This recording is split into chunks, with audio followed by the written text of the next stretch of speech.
বন্ডার সাথে না কি বড়ই দিছিল কটা নিয়ে আইছিলাম আমরা আর নুপুরের গে গাছে যে কি বড়ই পাইয়ে রইছে জানো না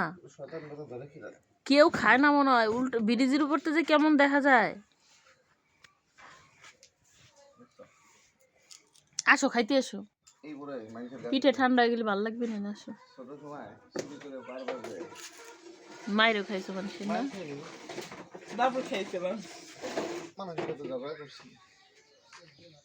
আশাবির গাছের ফুল এইটা ছিটতে দেয় না আশাবি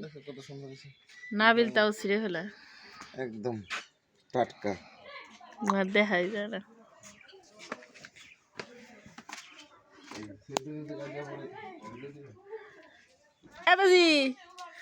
তুই কোথায় গেছিলি?